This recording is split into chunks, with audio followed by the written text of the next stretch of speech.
Hi there. It's really a privilege to be here amidst such esteemed speakers and to be speaking with you and to be really part of an initiative that's going a long way to addressing a lot of the problems we're having at the moment around corruption and fraud. My interest in crime and criminal behavior goes very far back, probably to when I was in primary school with my Nancy Drew and Hardy Boys collection. But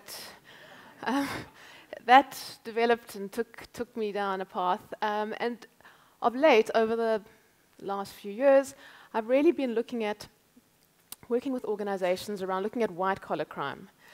And with sort of my journey also evolved, and started me thinking around how do people commit corrupt deeds, how is someone corruptible? Well, take me back to another memory from my past, which is probably my high school crush, who was Hansie Cronje. I loved Hansie. I was going to take him to my matric dance. Didn't work out that way.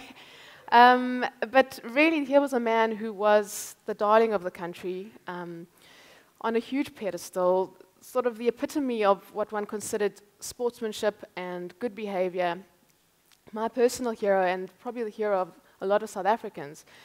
And it was really quite heartbreaking when in the year 2000, it emerged that he had been involved in probably one of the biggest scandals in sporting, in recent sporting history. And it really got me thinking around how does this happen? How does someone go down this road? How is someone corruptible?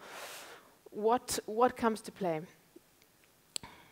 So let's fast track to this year where I can draw on a case study, which unfortunately is probably one of many that I've come across of late.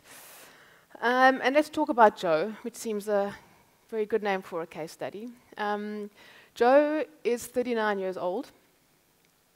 He's an accountant. He was in quite a high position within his organization.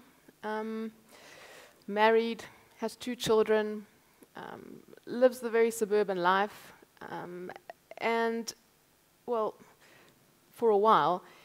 And then things started to get out of hand with Joe.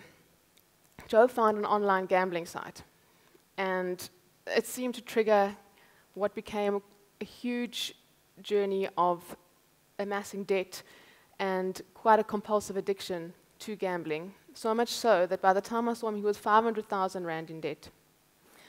And it was escalating. So really what emerged is that he had started, through small acts, committing fraud within his organization. And by the time that he was caught, he'd probably amassed about 150,000, but that was just the start. And he found his way to my door through the work I was doing with his organization. Now, we'll come back to Joe just now. But let's talk a little bit around what are the kinds of things that can lead someone to commit fraud, that can open one up to corruption. So generally what you find is that if we're looking at a formula, and this is very simplified, obviously there's variations within this, there's broadly 2 groups. So you've got your first group, which really what you find in terms of the statistics, 40% of this group commits fraud because of business or personal financial strain. Okay, so debt's amassed and they need to get rid of it. Business strain can also be linked to things like dispute, so a disgruntled employee that really wants to be vindictive and feels entitled to do that, to harm the organization. 40% can be due to greed. And then you've got about 20% that's looking at a gambling problem, so it's actually quite big in terms of the proportion that it accounts for. And then 3% would be a substance problem. Okay, so there you've got. So that would be what I like to broadly classify as the first group. Then we've got our second group, which is really individuals who, because of personality factors, commit fraud. And really these are individuals that probably in any situation in which you place them would engage in some sort of criminal activity for their own self-benefit. It can be criminal, otherwise it can be just general behavior. And these would be the individuals that fulfill the criteria for psychopathy. So for those of you that, I'm sure you've got a very general idea of what that is and can think of public figures that might fit that. What you've got is people that are quite entitled, that are manipulative, self-serving, they don't feel empathy, they don't really feel remorse. They're quite charming, which is why they're so successful often, but generally can be quite impulsive, be prone to being irresponsible, and high risk takers.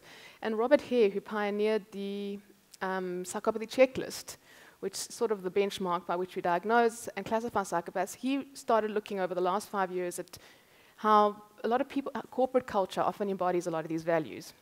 So people that are quite high-functioning, successful in the corporate culture often are there because of embodying these kinds of values. Okay, so where to from here? Basically, really in terms of working with organizations, how do we work with these two groups? Now, generally what you find is the individuals that fall into group one are what I call situational fraudsters. So something's happened that, and generally we all fall on a continuum. So if you look at a concept like integrity, it's very easy for for that to wax and wane, depending on situational factors and contextual factors for us as human beings.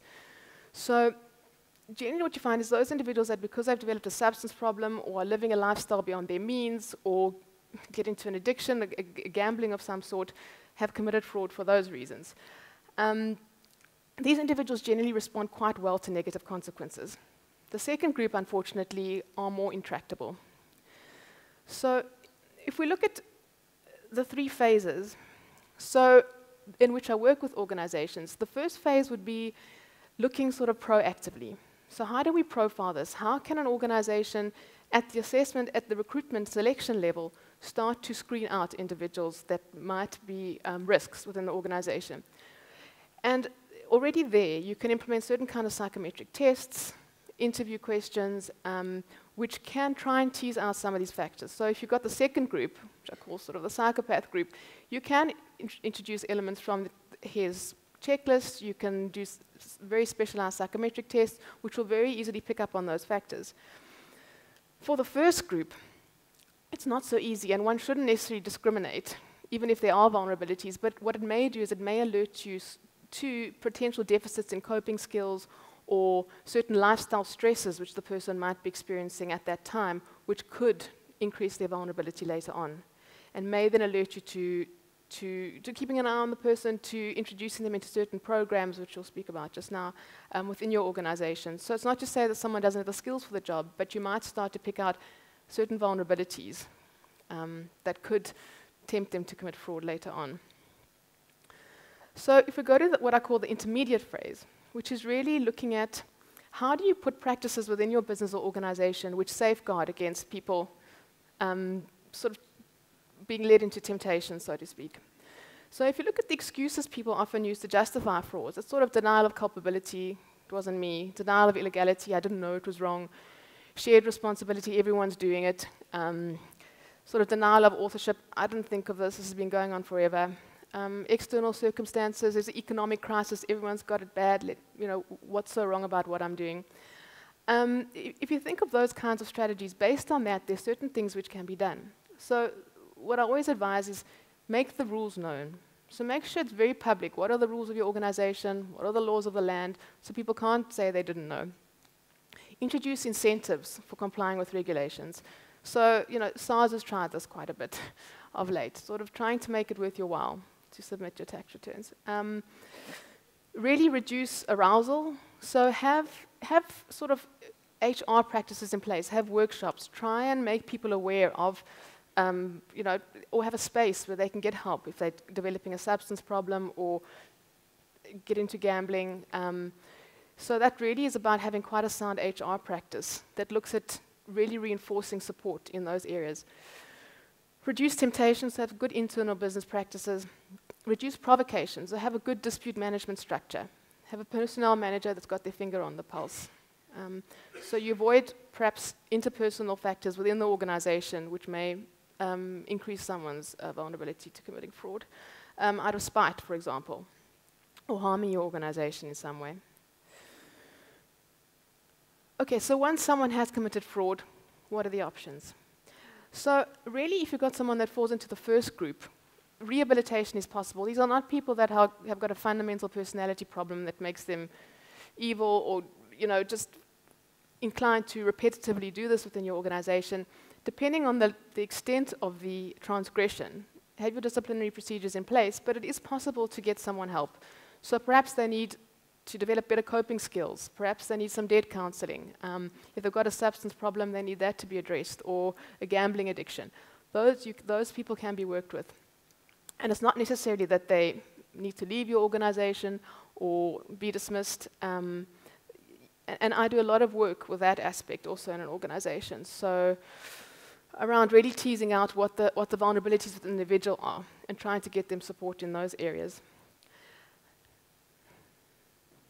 Unfortunately, with the second group, and this has got to be well within your labor practices, they are a very dangerous group. And given their capacity to be charming and quite manipulative, it might be quite easy to be conned into giving them a second chance and keeping them within your organization, when actually this group is quite a liability and quite harmful within organizations. So really this group would need very harsh consequences and disciplinary procedures, or ultimately termination. Obviously, when it came to Joe, really what the decision was that he was suspended from his work and did lose his job. The point was that in the work I've done with him over the last months, it really has been around addressing his coping skills, around getting him help for his problem, and my sense is that with ongoing therapy and support, he will be able to function quite effectively in an organization and not make the same mistakes. So that in a nutshell is really a brief overview of quite a complex topic, but I hope it's just given you something to think about and yeah, some ideas around managing this within organizations. Thank you.